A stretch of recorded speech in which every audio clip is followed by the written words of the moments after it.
Good afternoon. This session will be in English, but translations into German, French, and Russian are available to you. Should you wish to listen to our session in either German, French, or Russian, you can choose them by clicking on the globe icon on the bottom of the screen.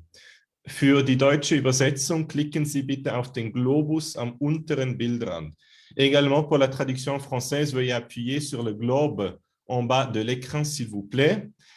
Et dla ruski jazyk nажмите na globus wniżej na wasz ekran.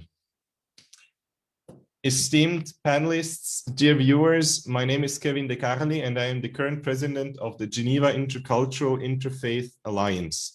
It is my great pleasure to open the Interreligious Associations for Peace and Development session of the International Leadership Conference bearing the title, The Forgotten Pain of a Divided People, New Prospects for Peace and Reconciliation on the Korean Peninsula. I would like to begin with some rules concerning our session.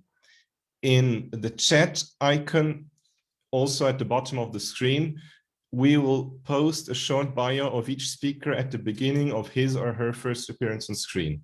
You, the audience, have the possibility to use this function to post statements, to discuss between each other, but please do so in a civilized manner. Should you wish to ask questions to our speakers directly, however, which is possible, especially for the last part of our session, please do so by using the Q&A session. Today's session will be roughly divided into 3 parts. The first one being our panelists delivering a speech on their respective field of expertise in about 7 minutes. The second one will consist of 3 questions that will be asked in a manner similar to lightning rounds. Thus, each panelist has the opportunity to either give an answer of no more than 90 seconds or opt to skip the question. In the third part, we will enter a discussion and take questions from you, the audience, to ask to one or more of our panelists. Please use the Q&A section exclusively to hand in questions. That being said, I would like to introduce today's first speaker and a dear friend of mine, Reverend Dr. William McComish. In 1997, he was appointed Dean of Geneva's Saint-Pierre Cathedral, where he organized various interfaith services. He was also the General Treasurer of the World Alliance of Reformed Churches, and he acted as a chairperson of the group who wrote the Geneva Spiritual Appeal in 1999. Welcome, Bill. Oh, thank you very much indeed. It gives me a great deal of pleasure to be here this afternoon, to be with Kevin De-Carli, who is a friend, but whom I respect enormously for his intelligence, for his commitment to interfaith work, and to be here also at the invitation of Heiner Hanshin, whom I have known for many, many years, and with whom I was in Korea some time ago. So I have pleasure being here this afternoon, but my pleasure is mitigated by the fact that I am very concerned about the Korean situation, the suffering of the Korean people. And as I have already said, I know Korea very well. I've been there quite a number of times. I have traveled all over. I have lectured in quite a number of the Protestant seminaries.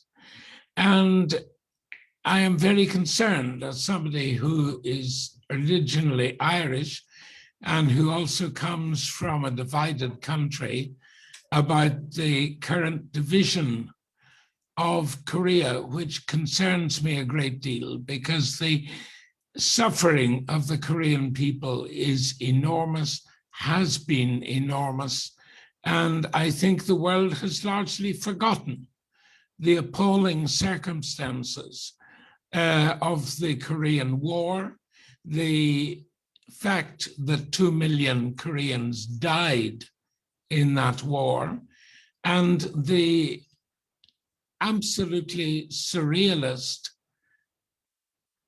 fashion in which Korea was divided. With the 38th parallel, it was done by two American colonels, and they used a map that they had torn from a copy of the National Geographic magazine. It was as serious as that, and so the peace line went through villages, it divided communities, it divided families, and since Koreans are very family orientated, they have suffered a great deal from this ridiculous division of their country into two halves. But the division of Korea must be seen as one of the great crimes of the 20th century. It is a crime which I would put on a level with the genocide of the Armenians, with the bombing of the German cities by the Allies in the Second World War, and on the level with the massacres in Rwanda. It is a crime, and the world has largely forgotten that it is a crime. And it seems to me that in the unlikely fact of political forces coming to resolve the Korean problem, it is time for spiritual and religious forces to take their part and to not only have wonderful and beautiful words and ideas, but to turn these words and ideas into hard facts. I think there are three reasons why the world ignores the Korean problem. The first is that the world has got used to it. The world is not that interested in Korea. The world does not know enough about Korean culture. The world is aware of the Chinese culture and the Japanese culture and the kimonos and the cherry blossoms in Japan, but Korea is ignored. And it is for the world religious community to make the world aware that this is a problem which should be and which can be resolved. So there is a great deal of ignorance. And the second reason why Korea is still divided is because of the interest of the great powers that are sitting around this problem. The Chinese, the Russians, the Japanese, and the Americans. And for these people, a divided Korea is part of resolving their problem because they don't want a strong Korea. A united Korea would be a much stronger power. It brings another world-level power into play in that part of the world. The Romans used to run their empire by dividing and conquering. And this is exactly what the great powers have done with Korea. They are not interested in solving the problem, and they are indifferent to the sufferings of the Korean people. And the great powers are, in the end, only interested in themselves. We have seen this very recently with the Americans in Afghanistan. They are going to walk away from their Afghan friends, just as they walked away from their Vietnamese friends, and they will leave the problem behind them. And that brings me to my third point. If it is a world problem of indifference, it is a problem of the great powers. And I would believe, and this might make me unpopular in certain circumstances, I think it is a problem for the Koreans themselves, that they have got used to the situation, that it suits many Koreans on both sides of the divide, that the country should be divided, and it is for the Koreans themselves to turn their words, and there are many fine words, into deeds and to press for Korean reunification. It will cause problems on many levels, economic, spiritual, political, but it is for the good of the people that there should be this national reconciliation and coming together after these 70 years of separation and division and threats of war and violence. Thank you very much.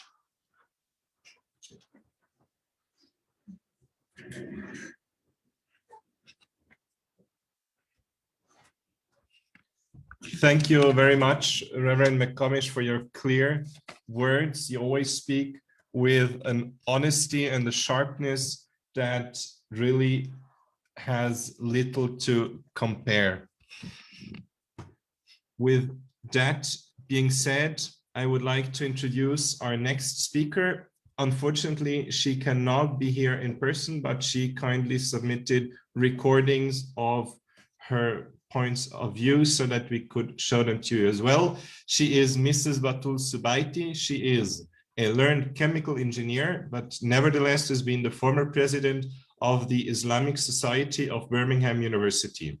She's a political activist and campaigner who occasionally writes for international leading news outlets such as the Modern Diplomacy and Tehran Times. In addition to faith-based grassroots media platforms such as the Muslim Vibe and her own WordPress blog, Stances to Salvation. Through her activism, she aims to raise awareness about the root causes of injustice in the world. Peace be with you all. I want to thank all the organizers for inviting me onto this forum. So the goal that we wish to achieve is the peaceful reunification of the Korean Peninsula.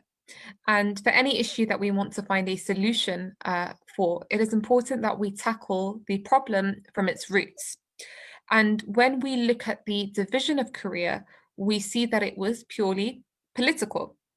So the North and the South Korean governments, as you would be aware, were formed as a fait accompli, almost indirectly appointed by the related superpowers. So you had the Soviet Union and the United States of America, who created these two contradicting systems of governance, which kept distancing for decades, since there was no real will from either the Korean governments or the superpowers that they were relying on to reunite.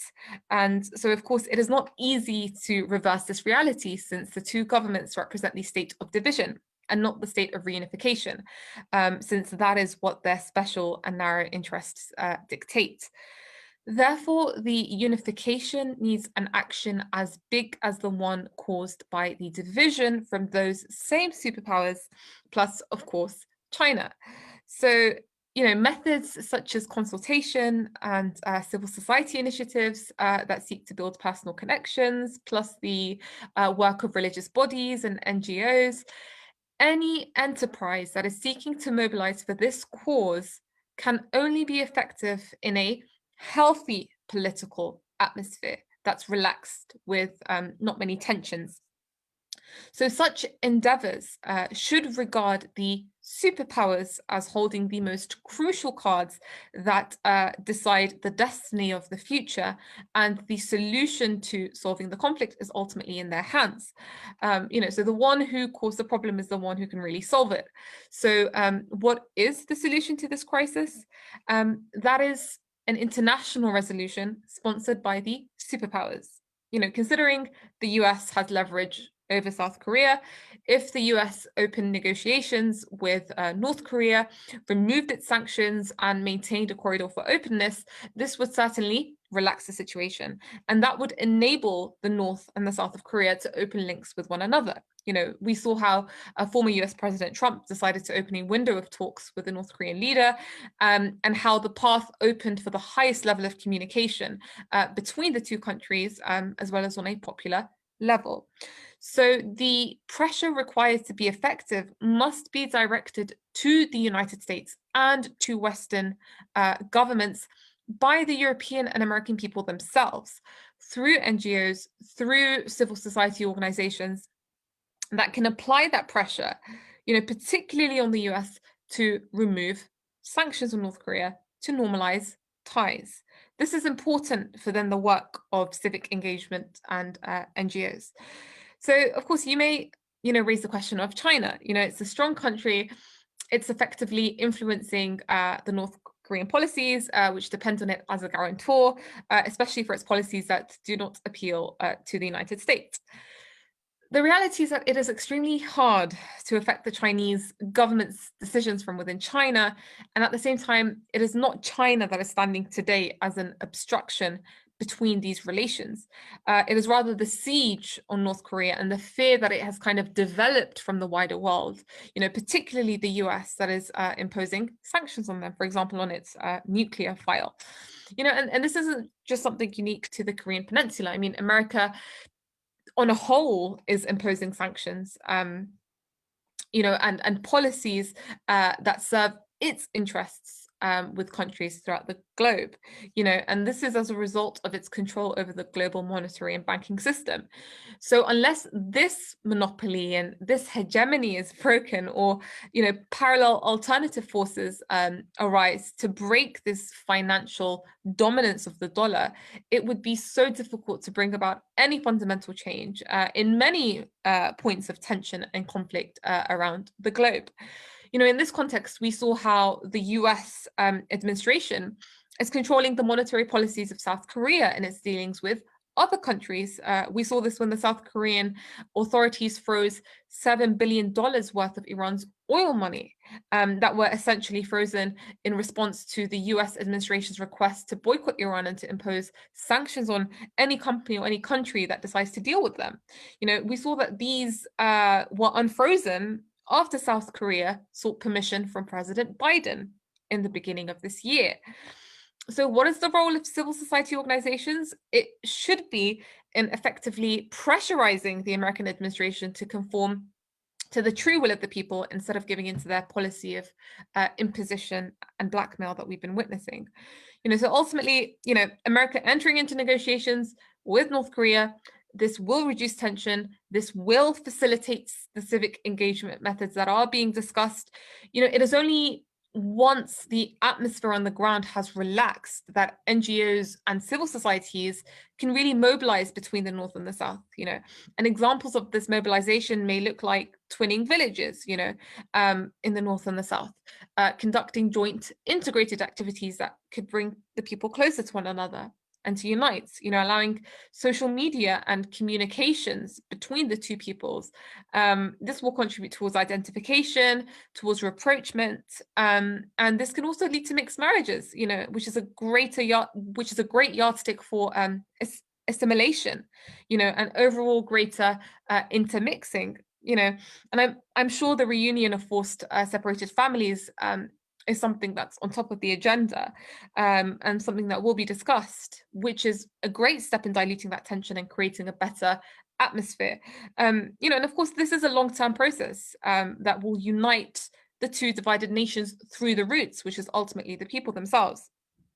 So to conclude, the primary solution would be to apply pressure on Western governments, specifically the US, to ease the pressure on North Korea to lift sanctions, to enter into real negotiations, since no matter what movement of NGOs, of civil society initiatives are taking place, if there is no decision from the top to allow freedom from the shackles of external domination, the easing of tensions, the creation of links between the North and the South on a governmental level that has to occur from the top, then nothing will really happen on the ground.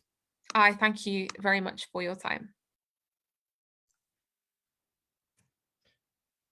Thank you very much also to Mrs. Batool for submitting her fundamental analysis.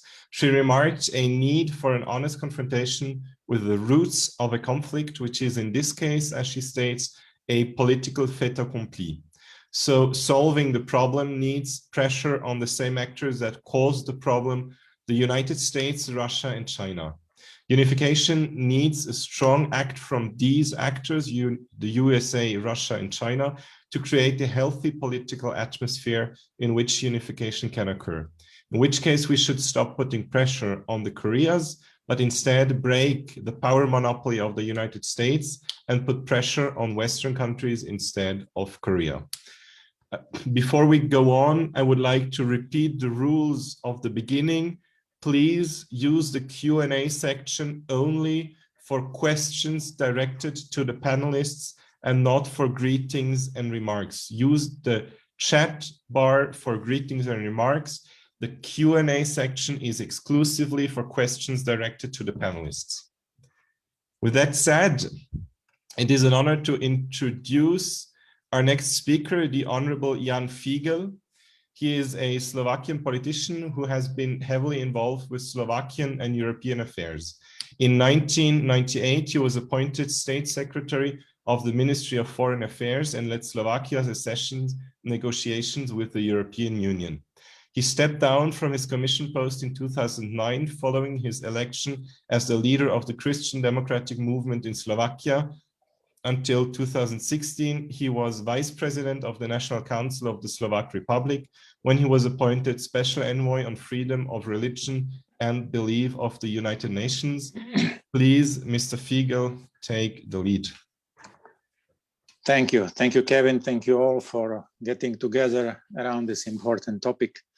I want to express also gratitude to the Universal Peace Federation for its steady engagement for peace and justice in the world, because it's very important. I am firmly convinced that 21st century can be more humane time, but we must care about, we must do something for such perspective, including Korea, including East Asia. I will try to complement previous speakers and others by, let's say, more European example or a view on the case, because Europe can serve as inspiration even. What I've seen in different countries in China, Japan, South Korea, or others, when I visited those countries and represented European Union and European experience.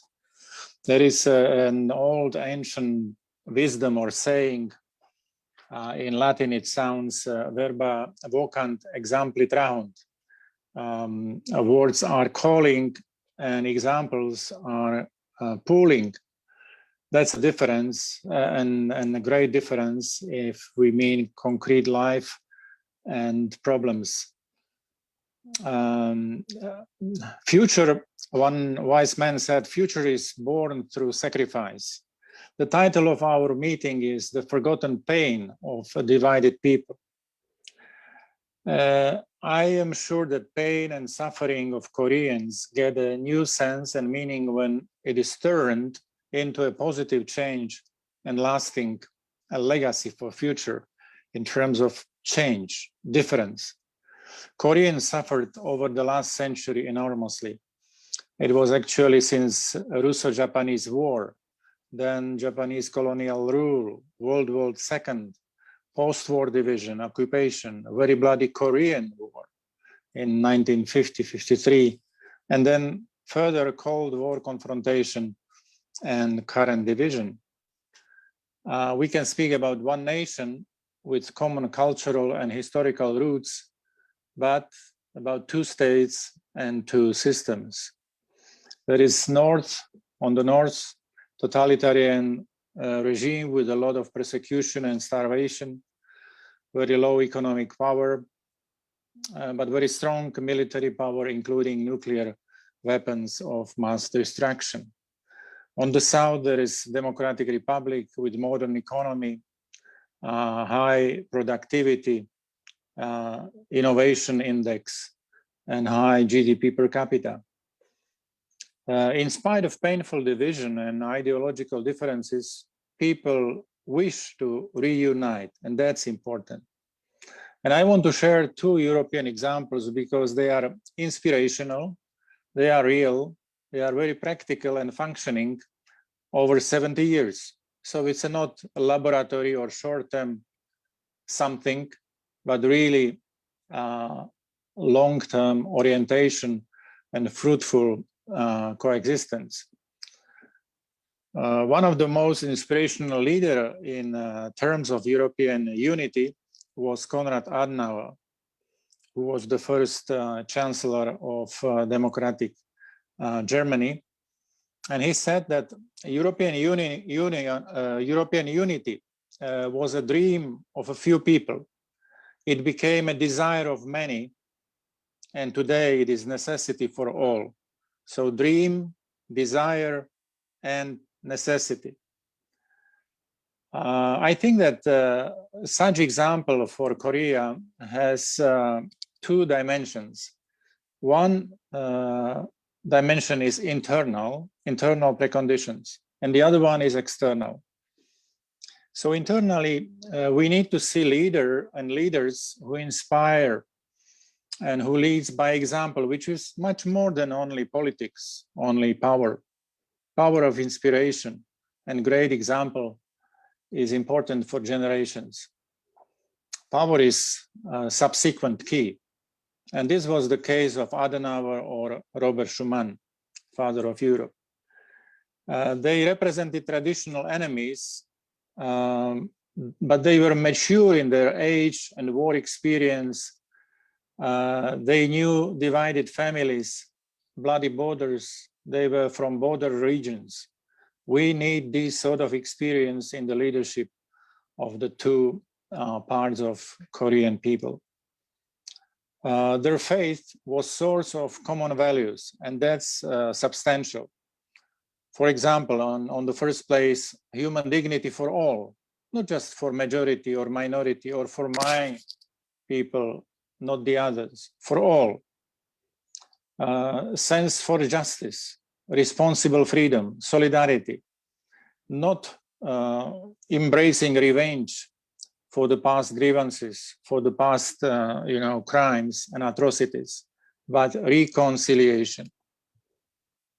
The relation between Germans and French was not about winners and losers, about dictate and subordination, but equal partnership, dignity for all respected parties. And objective of Schuman Declaration, which I remind from 1950, it's over 70 years from now, 71, it will be very soon in May, was very noble. It was peace and peaceful coexistence of former enemies. The dream of never again a major war, making war in Europe practically impossible, or at least war between France and Germany, was for some kind of illusion, but he was convinced about such vision. But the instrument to achieve this goal was very practical. It was coal and steel community to control commodities for waging war. And for that reason, there was a supranational common organization created, European Coal and Steel Community. So why I combine? Because we need vision of peace and justice for all, but also instruments of practical solidarity between two parts of divided Korea. And so this way, the nations went from common ground to common interests, common future, common victory. It's not, linguistic training. This is very important concept, from common ground to common future. It's win-win philosophy. It needs, for example, the detoxification of textbooks, of education of new generation, without hatred, without ideology, with basic humanistic universal values. And reconciliation is not only about leaders, but people to people. It must be open to others as well. So this way, Europe has moved from a community of 6 into currently 27 countries plus candidates. Second dimension, shortly, it's about external conditions. European quest for peace, reconciliation was supported by the US Marshall Plan and support and cooperation. Without favorable external or international atmosphere, it would not work. So that's also important for Korean Peninsula. Adenauer preferred future of the Federal Republic based on freedom and democracy instead of German unity under Soviet dictate of neutrality. And second example is rather newer or fresher. After 40 years since Franco-German reconciliation in new, different, positive international conditions, we have seen reunification of Berlin and Germany in 1989. It was connected with the collapse of totalitarian system and regimes in Europe, and it paved the way or the road towards unity of Germany and towards historical reunification of Europe. I visited South Korea in 2018 as European Union Special Envoy for Religious Freedom or Belief. I held meetings with government on conscientious objection, especially from a compulsory military service, which was the problem or a dispute with Jehovah's Witnesses. I also took part at Paralympic Games and International Religious Freedom and Business Foundation Faith Award ceremony.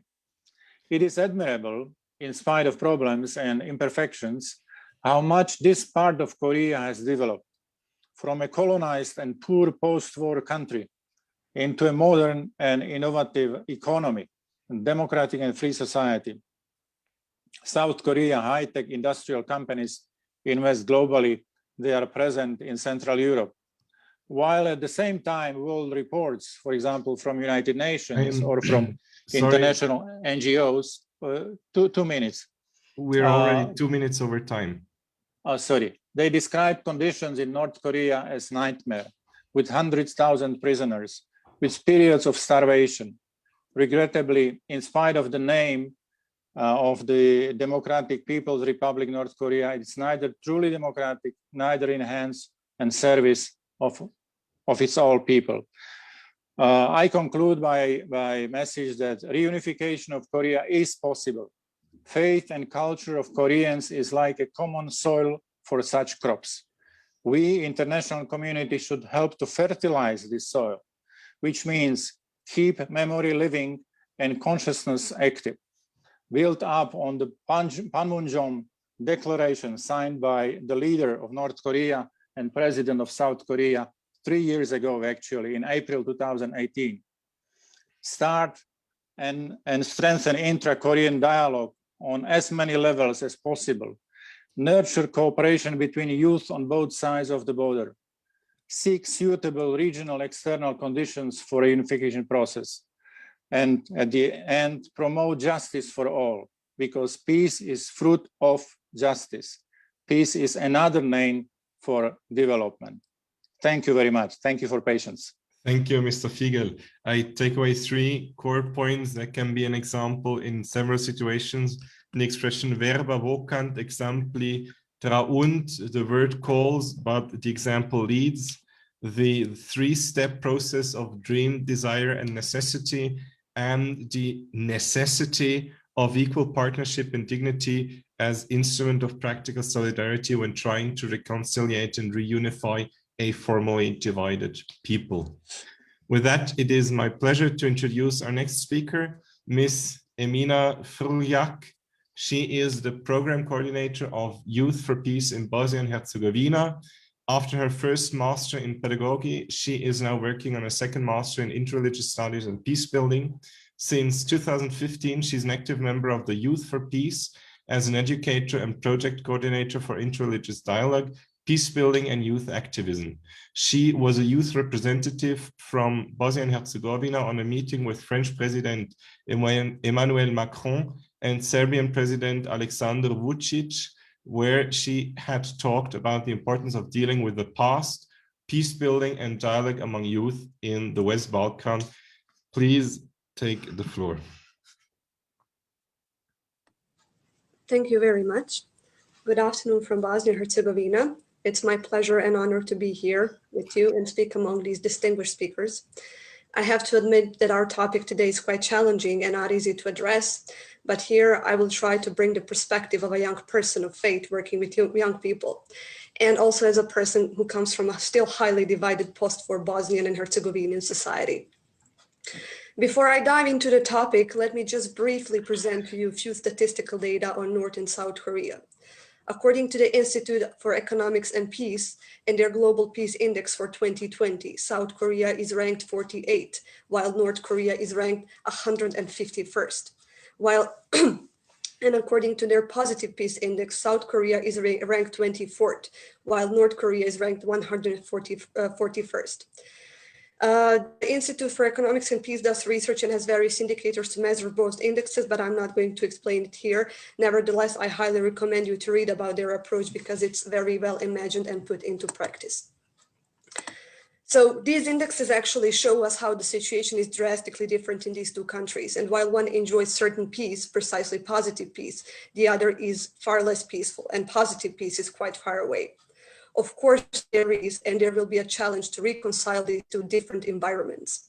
While there are quite significant steps to reunite these two on a political level, we still need to pay attention to its people, because the people are those who are making the country, and people voices should be heard. Reconciliation is never easy, a quick process. It takes time, it takes years or even decades until people are ready to live with each other, not next to each other, and until they are able to reconcile their differences. And reconciliation should never be imposed to people. The best of what we can do as a worldwide community is to be mediators and carefully listen to people who are part of the reconciliation process. In the peace and reunification process, so many things need to be considered, since negative peace already exists on the Korean Peninsula, because no strong direct violence is there, but there is a lot of structural and cultural violence present. And our attention needs to be there as well. There is this frozen conflict that can escalate, and people live in a constant fear that something could happen. So careful approach is needed with genuine interest in people and their needs, with genuine interest in their fears, pain, and experience about the situation in the Korean Peninsula, because people know the best situation they live in, and I have a feeling that often we tend to forget this. People in Korean Peninsula bear a great burden of past that is violence burden. Families were put apart, lives were completely changed, and there is so much pain that needs to be processed. One thing where people find comfort is faith and spirituality. We need to appeal to these faith and spiritual values, not just of Korean people, but also people around the world.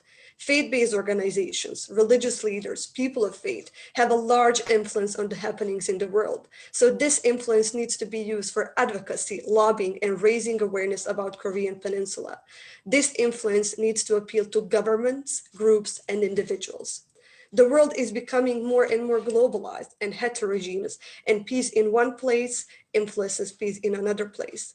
This tough time we live in, with pandemic, wars, and conflicts, on a global scale, is the time to ask ourselves what kind of a place and world we want to live in, and what kind of world we wish to our neighbors. And in the world of today, we are all neighbors to each other. And here I would like to put special emphasis on one particular group that tends to be put aside during peace and reconciliation processes: youth.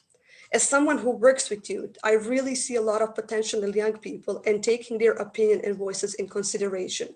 But here I'm not referring to take young people as one of the assets, but really consider them as full and equal partners in the process. Because young people are present, they are here, they are now, they are not in some distant future that is to come. And here I'm appealing to something called intergenerational dialogue, since the views of those who are older and who still have memories of unified island and those who grew up in a divided environment may differ, and this needs to be considered in the process. I would like to conclude this speech with the words of Nelson Mandela, who says that in the end, reconciliation is a spiritual process, which requires more than just a legal framework. It has to happen in the hearts and the minds of people. Thank you very much. Thank you, Mrs. Frljak. You put a strong emphasis on the personal aspect of peace and reconciliation. Your definition of peace, as defined by the absence of active aggression, surely differs from real positive peace. Again, you call for the abolition of religious and faith-based institutions to raise public awareness and educate about the situation.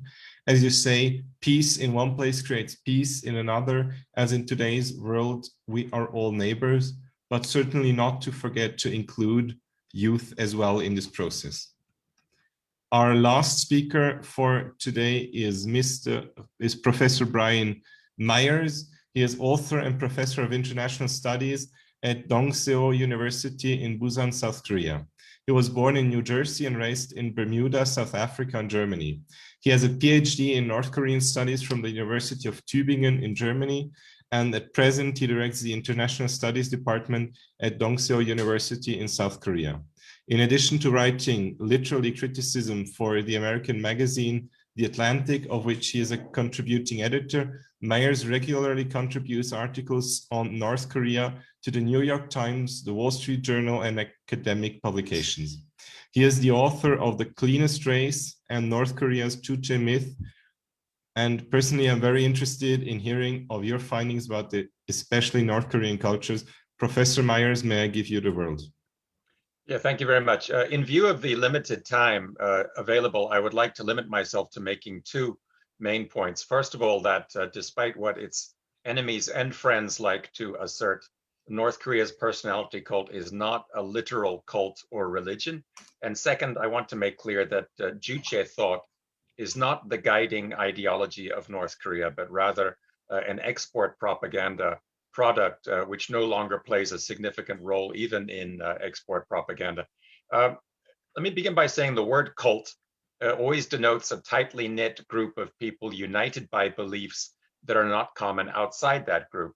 And those beliefs can be secular or they can be religious. Now, when Khrushchev spoke in 1956 of the cult of personality around Stalin, he was asserting that the dictator enjoyed a level of adulation which was not compatible with communism. He was not saying that Stalin was being worshipped as a god. And now this term cult of personality came into wider use in English during China's Cultural Revolution, when many people in the West wrongly believed that the Red Guards were worshipping Mao Zedong as a god. That wasn't true, but a similar fallacy also arose in regard to North Korea, perhaps because the North Korean personality cult seemed to be even more excessive than the Chinese one. Now, this fallacy was encouraged during the Cold War by hostile South Korean propaganda. The South Koreans wanted to play up the religious nature of North Korea's cult of personality in order to make religious South Koreans more hostile to North Korea. But this propaganda rests, I think, on a deliberate distortion of the reality.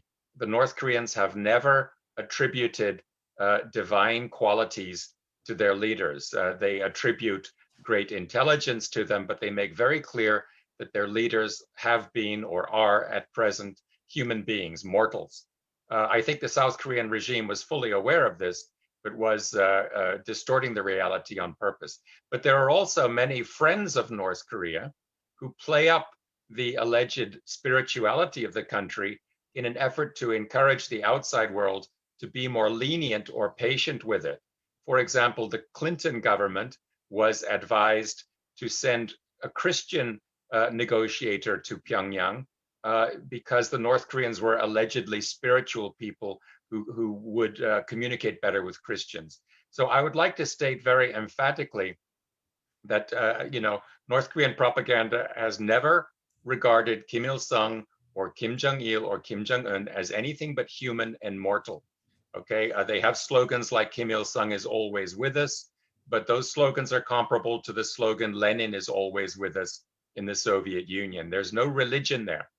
Now, I know that some anthropologists say that all political culture is essentially religious because it ascribes a transcendental importance to our lives. But I think we need to use the word in a narrow sense in this discussion here. The second thing I want to say is that North Korea's Juche thought is not the ideology that guides the country. To make this clear, I need to demystify the word Juche itself. There are a lot of completely unnecessary, obscure humbug has been spread about this word, which actually quite literally means subject. Now, the word subject can be confusing in French and English, but in the German language, it has a very clear, precise meaning. When you say das Subjekt in German philosophical discussion, and that is the sense in which the Japanese created the word shutai, which was Koreanized into the word Juche. So when the Koreans talk of Juche thought, what they really mean is subjective thought, subjektives Denken, which is very easy for us to understand. This is not something mystical or religious in itself. Now, starting in the late 1960s, the North Korean economy began to fall behind the South Korean economy. And even worse for North Korea, South Korea began to enlist lots of friends around the world. Lots of third world countries, for example, aligned themselves with South Korea. And in an effort to counter that spreading South Korean influence, North Korea began presenting its so-called subjective thought as a unique standalone ideology of international humanism, which could inspire and unite developing countries around the world, okay? And now the texts that were used to back up this claim to a unique ideology were really of a great banality and vagueness and tautology that should have made very clear to everybody what real function this export propaganda product was playing. The central idea of Juche thought is man is the master of all things, which I say is a commonplace in Western culture since the Renaissance at the latest. Nevertheless, the foreign press decided early in the 1960s that Juche thought was a religion or a quasi-religion of self-reliance, and journalists have remained loyal to this fallacy ever since. In reality, this once useful product of export propaganda has long outlived its original purpose. North Korea has given up on competing with South Korea for the enlistment of allies in the developing world. The actual dominant ideology in North Korea is a militaristic form of ultranationalism, which the regime itself now espouses, quite frankly, under the term military first politics. Now, what I have said so far may disappoint observers who had hoped that some kind of spiritual common ground could be found between North Korea and religious communities outside the country. It's my belief, however, that mistakenly imputing religiosity to the North Korean regime is dangerous because it may make it seem more likely to the US government to resort to a mass suicidal use of nuclear weapons. And this perception in turn could make the US more likely to resort to extreme measures. I believe most governments around the world, rightly or wrongly, are less optimistic about the prospects of reasoning with devoutly religious people than about the prospects of reasoning with a secular regime, no matter how extreme the secular regime may be. Many observers have noted that America has always worried more about Iranian nuclear weapons and about North Korean ones. And I think this is due at least partly to the belief that the secular country is less likely to put those weapons to actual use. So I believe that misconceptions about highly armed countries are inherently dangerous. So let me say in closing that while we should continue searching for diplomatic solutions to the nuclear crisis on the peninsula, and we should be exploring ways in which the international faith-based community can help, we should always proceed from a sober analysis of the ideological realities on the peninsula. Thank you very much. Thank you very much, Professor Myers, for your clear words and on the deliberate misinterpretation of the North Korean culture and ideology by South Korean and Western interpreters. An honest and sober analysis of the issue at hand is a prerequisite for every reconciliation between parties in a conflict. And I have seen EU provoked quite some questions. I am looking forward to answer them or some of them in the third part of the session. But now it's time for the second part, the lightning round. So how this is going to work, I will ask one question and then we will follow the order of the speakers we just heard. And each of them has roughly 90 seconds to answer the question or say skip if they choose or they opt not to answer the questions. So for our first question, the question will appear also in the chat function on the right side of your screen. The Korean people have a long tradition of spirituality, faith, and religion. To what extent should this element be taken into consideration in an attempt to foster peace and reconciliation on the Korean Peninsula? Well, it's quite a question. I think we have to distinguish spirituality and religion. All people everywhere have spirituality, and all religions progress in terms of peace and reconciliation. And I think this can be used in spiritual terms. Having said that, I am not quite sure if all organized religions are going to be very useful to us in bridging the gap between the peoples of Korea. Thank you.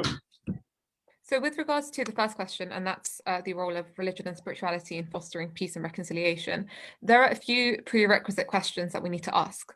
So number one, is religion playing a role in the political scene, no matter how small this is and across the peninsula?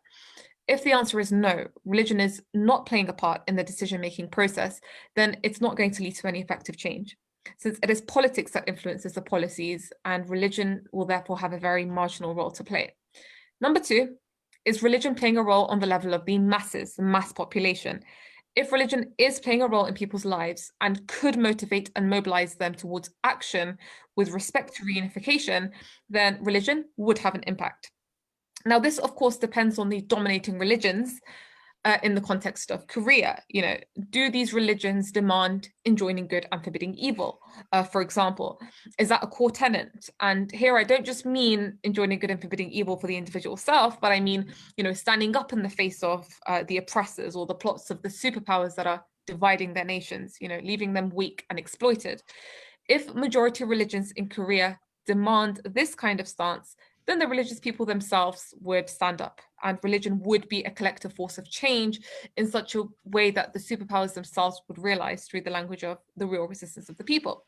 So this forum is looking at religion as a tool. Religion may be and has been used as a tool for mobilizing causes and movements, but we don't see religion so much playing an effective role in the context of Korea. Why? Because it's seen very much from a secular prism. You know, it's seen as a private matter. And there is ultimately that separation between religion and politics on the ground.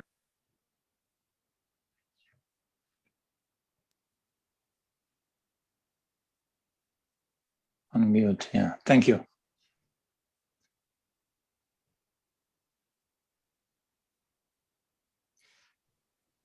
Is it okay? Yes. I'm sure that faith and spirituality play important role in life of human persons, but also communities. This was the case with European examples, which I mentioned, and I will not go back, because faith, spirituality, conviction is a source of ethics, of orientation, of worldview, and basically the source of values. And if there is real unity among people, it's based on values. First value, human dignity for all, freedom, justice, solidarity, equality. These are important universal expression of something what is dignified life. And I think this desire for freedom and dignity especially is in mind and heart of everybody. Nelson Mandela was a good example quoted by Emina. And this is also true for Koreans. Okay, I will just quickly say that I echo the words of the first speaker. Definitely, we have to think about the spirituality, but another thing what I would propose is something called interconvictional dialogue. We don't have to necessarily speak about interreligious dialogue, but actually dialogue of convictions, because people don't have to belong to religious groups, but they have certain convictions. They can be humanists. And we have to speak also in these terms as well, because interreligious dialogue also doesn't have to be only for people who are religious, but also people who are outside the religious groups, because basically this is something what creates a platform for people to enter dialogue and understand the other side. And that is basically what is the purpose of the dialogue, to understand the other side and why people do certain things they do. Thank you.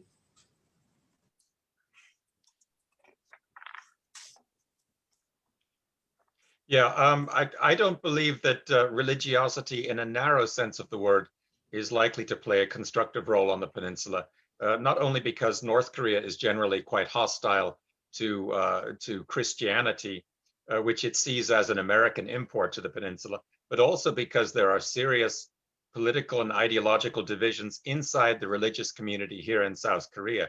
The Protestant community is sharply divided between conservative and between conservative and progressive Presbyterians. Most of the Protestants are Presbyterians, and the Catholic Church is overwhelmingly progressive or left-wing. And the Buddhist community is also just riven by factionalism to an extent that I don't think you see in many other countries. So I'm a little bit skeptical, and I look, of course, at a German reconciliation, which proceeded much more quickly and much more smoothly without a religious component in it. That's it. Thank you. Thank you very much. With this, we go to our second round with the second question. Is the role of religion for reconciliation only valid for people in one part of the peninsula, or is there a way in which it can be relevant for all of Koreans? I think religion is important for everybody, whether you're in the north or whether you're in the south, because people have a spiritual side to their natures.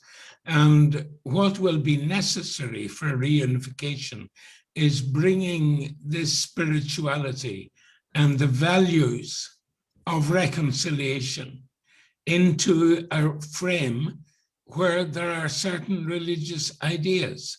As I say, this is not necessarily a matter of organized religion, but it involves religious ideas, spirituality. So the role of religion for reconciliation in the context of Korea only holds due weight if the population mobilized through religion. So for example, in Poland, the religious population mobilized against the communist leadership and specifically their prohibition of religion. But in the case of North Korea, for example, it is not easy to penetrate in any way. And we have to see its policies as a reaction due to the pressures applied to it from the outside. So it shields itself in the bid to protect itself. So in this circumstance, if the pressure is applied on world superpowers, particularly the US, to get involved in direct negotiations with the North Korean leadership, then this would ease and create the right atmosphere for religious institutions and civil society initiatives to be conducted. Now, just to make a separate point, generally speaking, the communist experience, whether we're talking about the Soviet Union or China, proved that the religious affiliation of the people is very difficult to uproot. No matter how harsh were the methods of rulership and no matter how long it lasts, if any entity seeks to force the removal of religious practices from people and prohibits them to practice, the faith will turn into an internal factor, but the seeds of religion will stay in the hearts of the people, and with any chance it would regrow again. So no matter how much the Soviet Union tried to push people away from religion, as soon as it collapsed, people returned back to the practice of religion. And so once the large superpowers imposing this domination collapse or change their attitude for whatever reason, this is when we'll expect the change to happen. You know, that was the case with Germany, for example. It was divided by the Berlin Wall during the Cold War and is a very intelligent nation, you know, one that has its targets. But despite this, it wasn't able to do anything until the Soviet Union collapsed. And that is when the domino effect really came into play. And so this is why I keep stressing on, the external. There needs to be pressure on Western governments to not only remove their hands from nations such as Korea, but to leave them to decide for their own destiny and to ultimately facilitate that. Yeah, I would not only agree, but a bit compliment previous speaker, Batool, that not only people after collapse of communism, for example, in former Soviet Union, returned to religion, but even during 70 years, those who could be designated as believers or church representatives have been oppressed and have been and represented a real cultural or societal or spiritual force against regime. This was the case in Czechoslovakia, which I know pretty well. This was the case in Poland. In East Germany, the visible opposition in the eve of collapse of the Berlin Wall was connected also with spiritual gatherings. The same happened in other countries. So I would like to underline in relation to Korea that, again, desire for dignity, for personal human dignity, and also for dignified life, including freedom, is in the mind and heart of everybody or majority, and it will bring fruits. Reconciliation is not possible without hearts and minds, and therefore it's important that conviction of people, persuasion, conscience is respected, and also, of course, part of the process, part of the say about future of Korea. In that sense, I think the same on the south, but especially on the north, a lot can be achieved in spiritual sense in future. Again, shortly, it depends which definition of religion we take, functional or substantial one. And again, religion consists of one thing, beliefs and values, second thing are prayers and rituals, and third thing are institutions. And I think we have to rely on beliefs and values in this case as well. And coming from a post-communist country myself, I know how religion flourished just after the war in Bosnia and Herzegovina.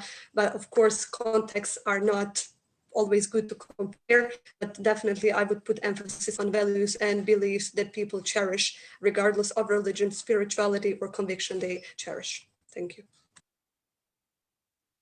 Well, I think there's a quasi-spiritual tradition which may be helpful, which is the Korean belief in the exceptionally long history and purity of the Korean race, which is said to go back some 5,000 years to when it originated on Mount Paektu in present-day North Korea. This myth is not grounded in historical fact, but it is nevertheless widely believed in both Koreas, and it could therefore encourage the two states to try to find a solution to the division, and it could also motivate the South Koreans to get interested in division. This is something I can't emphasize enough. Most South Koreans do not want rapid unification, and by rapid I mean like within 5 years. Most South Koreans are looking at 10, 20 years. And I think Ms. Frljak made the point that we can't urge them to a reconciliation that they don't really want. They need to take these affairs into their own hands and look in their own traditions for common ground.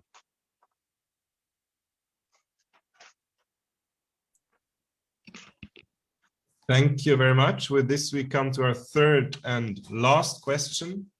For 70 years, the Korean people have been divided artificially because of ideological factors. What can the worldwide community do to contribute to a sustainable solution of this standoff? Well, I think that one of the problems, which is mentioned by Professor Myers, is that there are many very right-wing Protestant Presbyterian groups in South Korea, which are very powerful. And these groups have links with right-wing political and religious groups in the United States and elsewhere. I think outside leaders, I don't know, the Dalai Lama, the Pope, could well try to influence thinking in the Korean Peninsula so that people might change their mentalities, change their theology, change their paradigms, and work for peace. I think it is outside influence, and outside influence from religious leaders could very well be a factor to help alleviate the situation. So the worldwide community of faith can try to pressurize the superpowers involved as they have the keys to deal with the problems they have created. So concerned religious and interfaith bodies that want a solution need to mobilize through the process of democracy, that Congress and other effective bodies to take action towards this humanitarian issue. This is mainly demanding that the great powers remove their hands from interfering in the interior affairs of other nations and their policies. Self-determination is really crucially the affairs of the people of the country itself. Furthermore, if religion is not seen as more than a private matter, it will have no role to play in public policy except for having good intentions. And you cannot rely on good intentions unless they become the fuel for movement. The good intentions and virtues of religion by themselves and on private matters will have a very limited role in the political sphere of change. And the whole matter itself is a political one. You know, the crisis is caused by politics and not religion. So if we want to solve the crisis by a parallel power that is not politics, this requires religion to be in power to face the problem. If religion does not have the right institutions, the manpower, and the tools to effect political change, then it will not be able to interfere in such a problem. For religion to play its role, it needs to be in action. So either the religion needs to be in power to solve the problems, and by power, I mean the people who are motivated by religion and its great values itself are in a position to enact change, since as long as religion is away from power, it can do nothing, unless it transfers to the power of people. If the people are united about religion and have the appropriate tools to enact change, then it can do something. The question is, what can international community do for peace, unity between Korean between the Korean people? I think that this is combination of two, internal and external part. And internal, of course, is for the Korean leaders and people to pursue, as I spoke before. And external dimension is about the global or at least regional atmosphere, whether it's confrontational or cooperational. I think mainly it depends on major powers like US, China, Russia, Japan, but also others in general, United Nations and international community. When the European reunification was to come, there was a very important and fruitful process called Helsinki process. It started in the 70s. There were many interesting and important events and conferences in Helsinki, in Vienna, in Belgrade, Madrid. Also groups, for example, Helsinki rights groups or Charter 77 in Czechoslovakia then. And the whole process led to the establishment of permanent conference, and then also organization on security and cooperation in Europe, with special focus on security, on economic cooperation and human rights, especially human rights. And this was a process which led into real cooperation, and then also collapse of the totalitarian bloc. And I think that something similar is needed in Eastern Asia for the good of Korean people.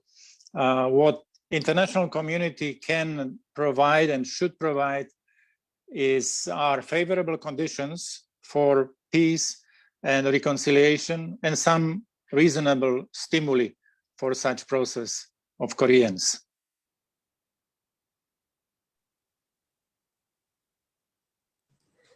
Okay, again, shortly, during the 60s, theorists were actually envisioning that religion will completely disappear, but religion made like a great comeback. So definitely, and throughout history, we could see that religion was a cause to the conflict, but also cause to the peace.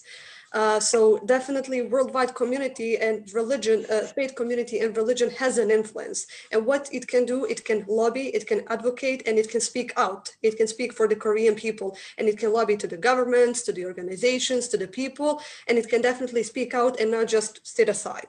So that would be the answer. Thank you.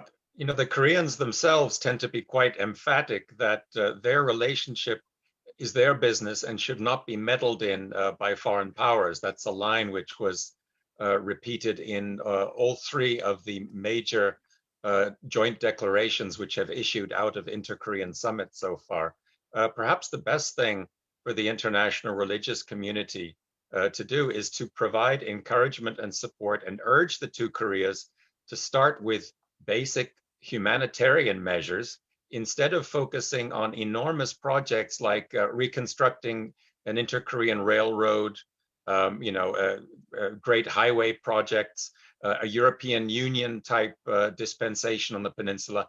Instead of this kind of grandiose talk, which never seems to come to anything, I think they should be trying to implement the kind of things which the Germanys were implementing in the early 1960s, even before Ostpolitik. Let's remember, the superpowers are not preventing the two Koreas from holding family reunions. It's the North Koreans who are blocking that. And I think it would be helpful if the religious community would let the North Koreans know that they need to make some concessions. They need to make some movements toward peace if they want to earn international goodwill.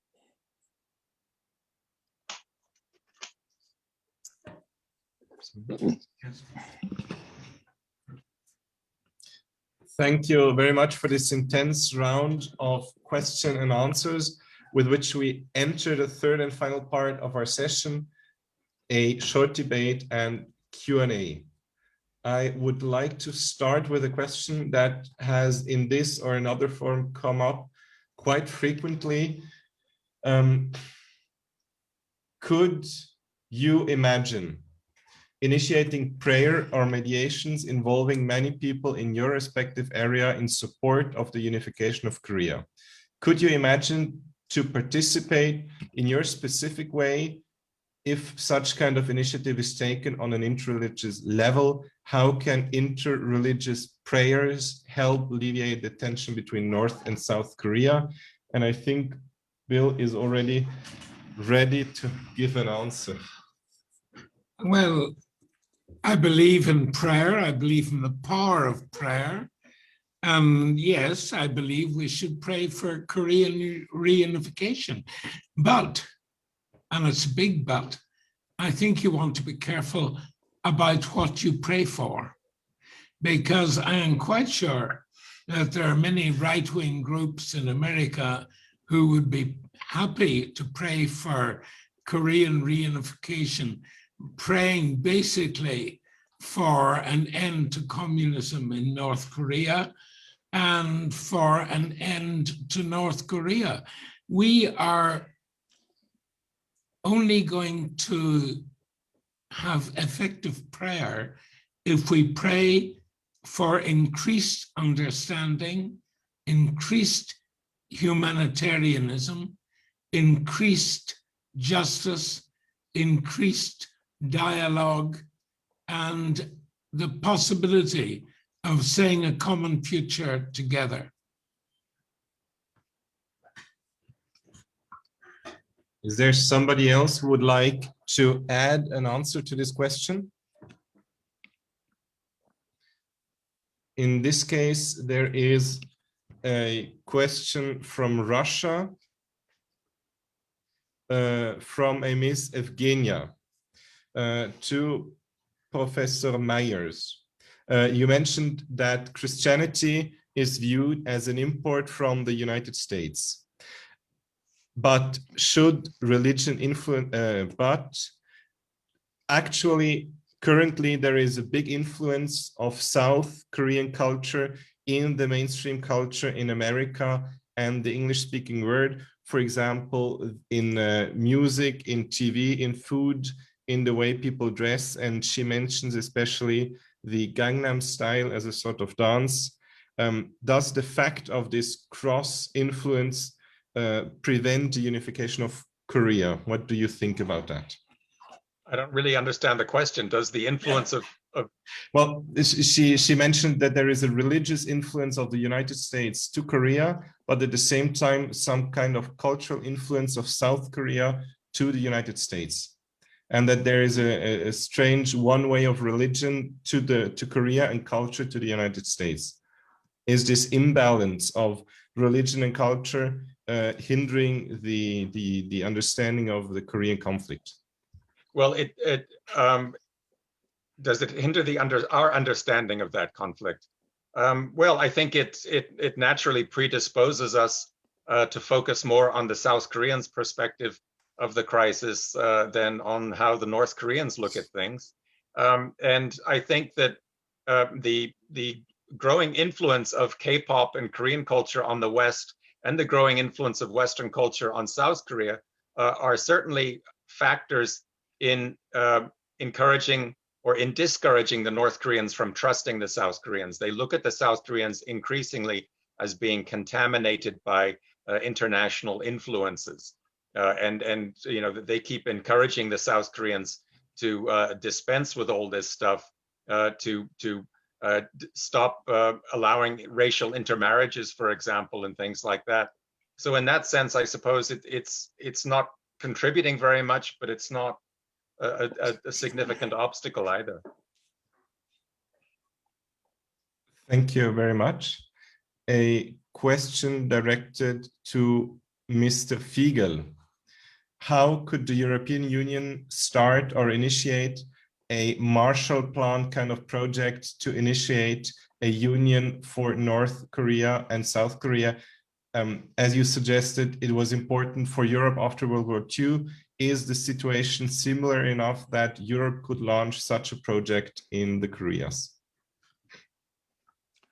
I wouldn't say it's similar, but of course there are commonalities, there are similarities, at least I mentioned some. War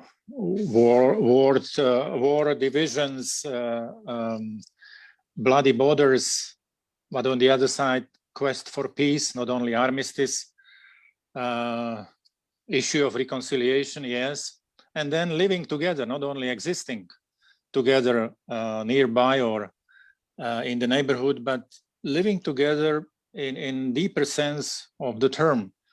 And yes, I experienced how European example is moving, is well received in different corners of the world.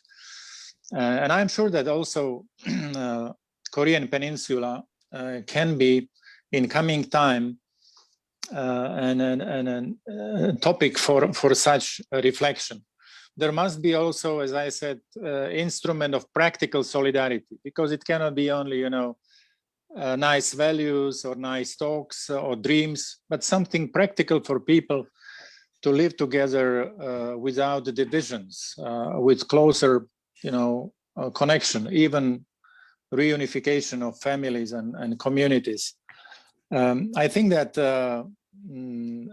for such tendency and developments, there would be quite strong partners around, and especially because I don't want to speak on behalf of anybody else, but European Union as major international aid donor, as one of the leading groups behind the quest for respect of human rights, fundamental human rights, international cooperation.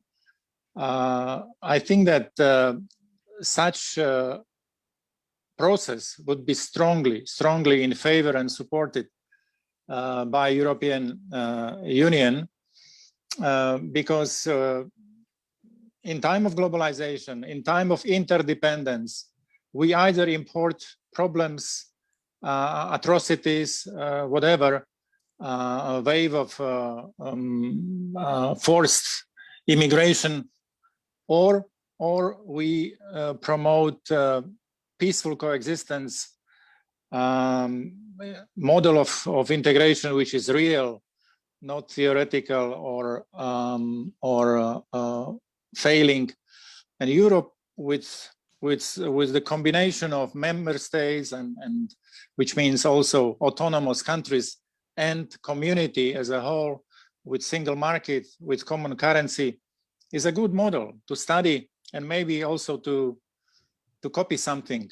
So I'm sure that also in awareness that we can repay what we had accepted or received as Marshall aid and support in post-war time in Europe can and should help now to share with Koreans. Thank you very much. One question for Mrs. Frljak. As we heard, Mr. Myers mentioned that South Koreans think in terms of 10 to 15 minutes, 10 to 15 years for reunification with North Korea.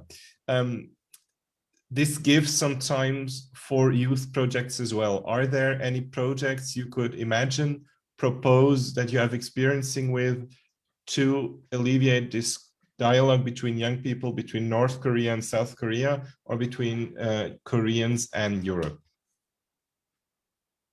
Thank you for the question.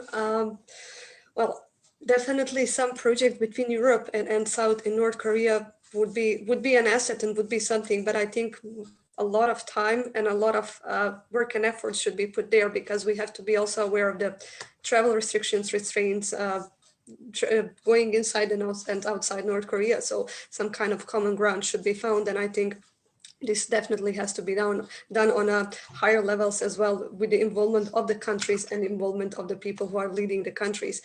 But another point would be, maybe first thing would be more like raising awareness among European youth about what's happening in Korea and what's happening in other parts of the world, because unfortunately we have a lot of this Eurocentric view. Europe is still the most peaceful region in the world comparing to other regions.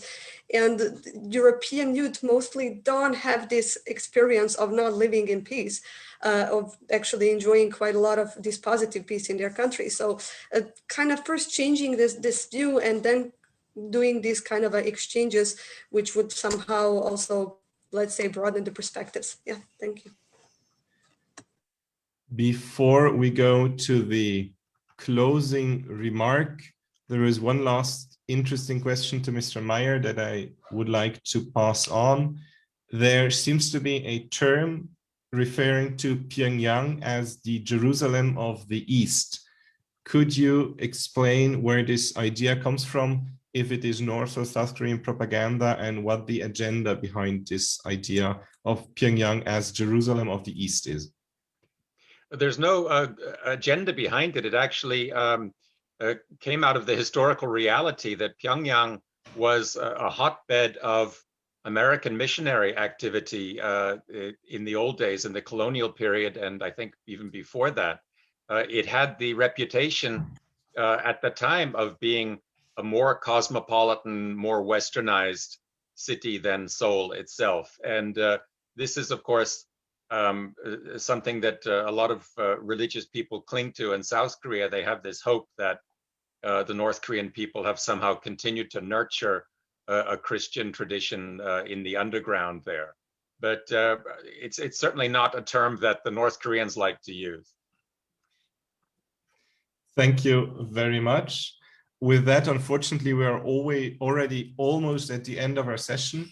But before concluding today's afternoon, I would like to introduce you to Mr. Heine Hanchin, who is the coordinator of IAPD for Europe and the Middle East and director of the UPF Office for UN Relations in Geneva, for a closing remark. Please, Heine. Thank you, Kevin. Good afternoon, everyone. A very, very rich webinar so far, and I'm really deeply thankful to the contributors today with great speakers and great perspectives shared.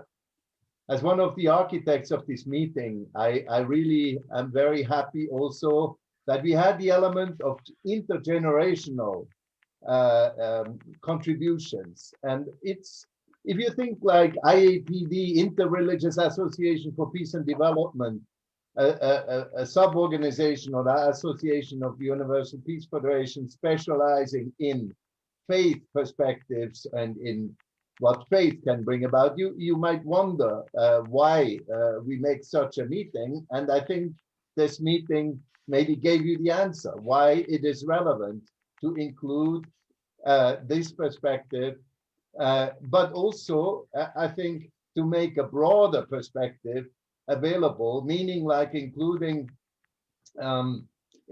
women, including faith leaders, yes, including politicians, yes, not just, I frankly speaking, I couldn't imagine just making a group of faith leaders who will, as Reverend McComish rightfully said, who will just maybe talk about the different faiths, but that has nothing to do with maybe addressing the Korean issue. But we need facts, but also we need to believe that there is a solution possible. So, and we need the energy of young people, and we need the energy also of, and the great ideas of, especially also young ladies who have certainly a lot to contribute, like Mrs. Frljak and also Mrs. Batool, who unfortunately wasn't here. So I just want to say, in conclusion, it's really an important issue in this world that is so interconnected that we also address within IAPD or within an approach that is caused by IAPD, this interdisciplinary exchange that we bring about. If we want to address an issue like the Koreas, we should have a broad perspective, and we should be able to especially also bring in faith-based solutions or faith-based ideas, or ideas that build on cultural backgrounds. So I think also another point is when we see faith leaders, this resources that we could see that faith leaders brought in, for instance, in solving issues in South Africa, bringing in decisive changes, not just through the Truth and Reconciliation Commissions, these kind of elements that are not just trying to qualify the perpetrator as the bad and the victim as the good, but actually are trying to understand how these two can come together, can be brought together. And I think that's an aspect that is important.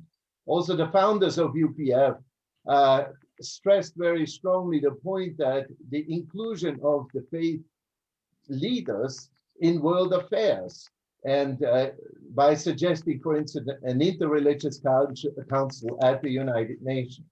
So this also could be seen as a reason why we made such an event.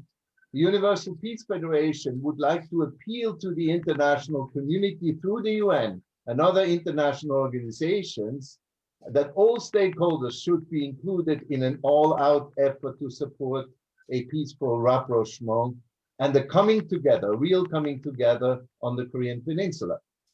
And given the fact that the main representation of the UN in Asia, there is no such thing, actually, where 2/3 of the people live, there is no real UN representation. It's all in the West, or maybe now in the South, in Africa. We would suggest that a 5th UN office on the peninsula could be a solution to draw the worldwide attention to this urgent issue.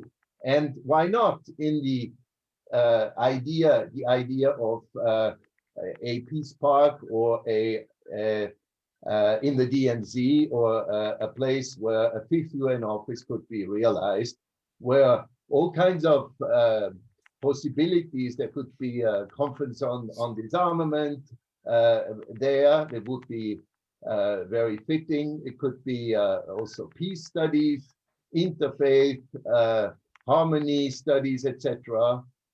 We need innovation and new ideas, and this way maybe some movement could be created to address this important issue. Anyway, I don't want to go on, but I want to thank all of you again for these precious contributions, and I give it back to Kevin.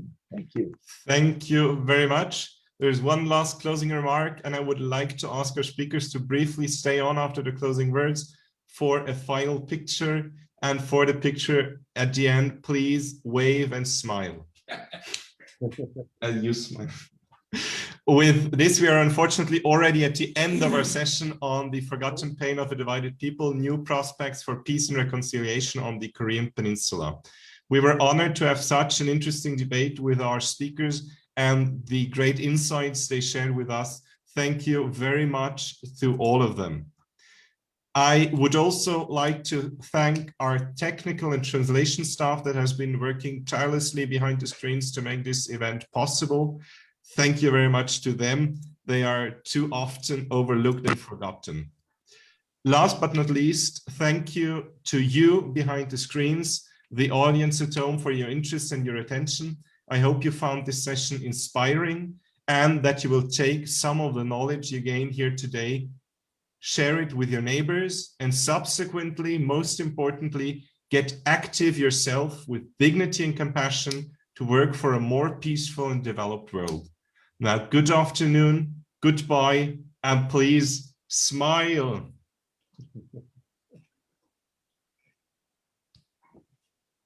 Bye. Goodbye. Bye.